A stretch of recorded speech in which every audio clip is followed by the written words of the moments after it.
I'm David Wessel of the Wall Street Journal. I'm joined by my colleague John Hilsenrath, and we're going to talk today about Ben Bernanke, who's finishing up his last few weeks as chairman of the Federal Reserve during what has been one of the most extraordinary 8-year periods in the history of the Federal Reserve and indeed of the U.S. economy.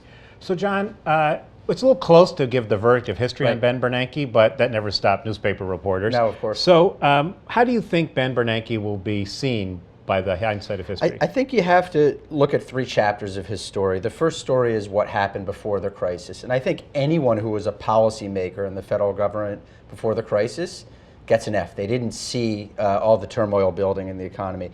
And then there's the during the crisis. And I think most economists agree that the Fed took extraordinary steps and kept us from falling into a depression during the crisis. That's an A.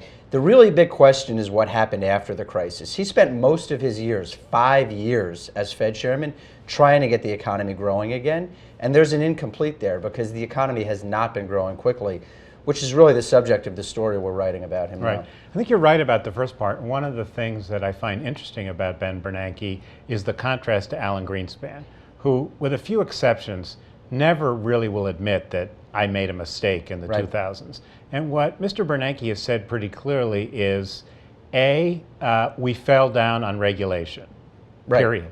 No caveats. B, he resists the view that we had a bubble in housing because interest rates were kept low for a very long time while he was a governor. He doesn't think that's the case.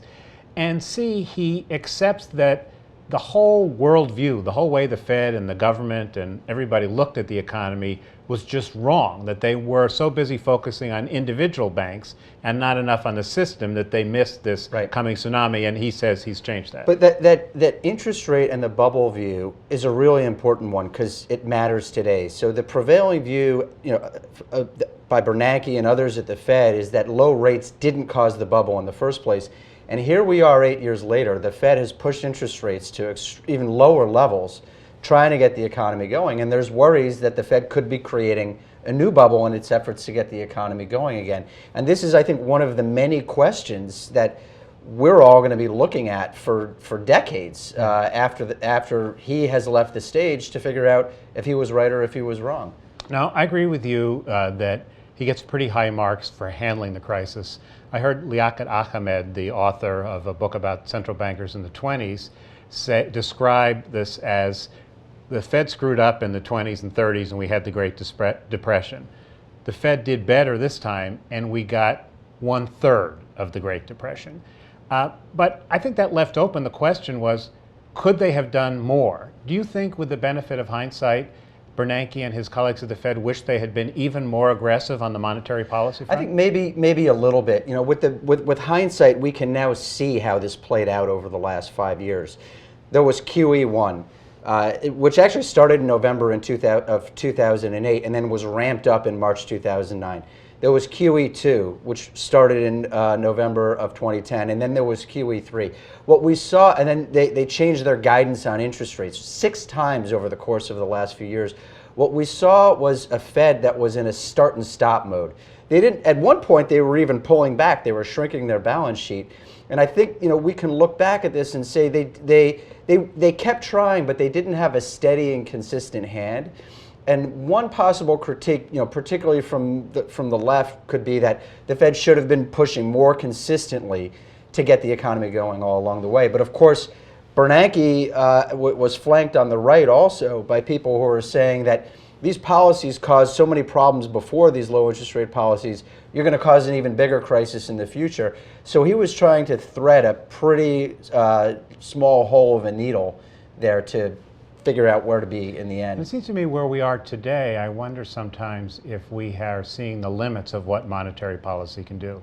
So the Fed has cut interest rates to 0 at the end of 2008, and the only question is, will they be there in 2015, 16, or 17? Right. They are still buying $85 billion a month in securities. They're probably about to taper, but they've done an extraordinary amount by any historical standards. Yet, as you point out, the economy is growing at a painfully slow rate. We've got unemployment down to 7%. That's better than the 10% of the recession, but in most of my career, 7% would have been decried as a recession. Right. You know, what you said I think is really important about the limits of monetary policy. Because the Fed has been the only game in town, because fiscal policy has been torn between these wars between Republicans and Democrats, the perception I think in Washington and outside of Washington is that the Fed is the only one who's trying to address this horrible economic environment. But we have to remember, what does the Fed do? All the Fed can do is give businesses and households an incentive, a greater incentive or a smaller incentive to borrow, to bring forward spending from the future and do it today. That's not a great tool for fixing a lot of the structural problems that we have, and you could argue that if it's done too aggressively, it could cause new problems in the future. The Fed doesn't fix a lot of underlying problems in the economy. All it could do is manage people's incentives to spend a little bit more today than they would a few years in the future. And frankly, after all the debt that was built up leading into this crisis, you had to expect going into the recovery that people were going to be reluctant to start borrowing all over again, because that's what got them into this trouble in the first place. Finally, Ben Bernanke has changed very much the outward face of the Fed. They give much more information. Their statements are longer. He even has press conferences once a quarter. Do you think that's a lasting change that his successor, who's probably going to be Janet Yellen, will have to keep up? I think that's one of many lasting changes that he initiated to the institution of the Fed, put aside the policies. But in addition to being more public, and they've really struggled with figuring out how to be more public, he's changed the way the Fed has worked internally. It used to be dominated, especially in the Greenspan era, by one man. He's made it, by necessity in part, a more democratic place. A lot of Fed governors and Fed presidents came out of the crisis saying, we can't just take one person's word as gospel. We have to challenge our leader. And so Bernanke, by necessity in part, made the Fed a more committee-oriented institution, a more open institution. And they've struggled to figure out how to make that work and how to communicate a message coherently to the public and to the markets about what they're going to do. I think that's a permanent change.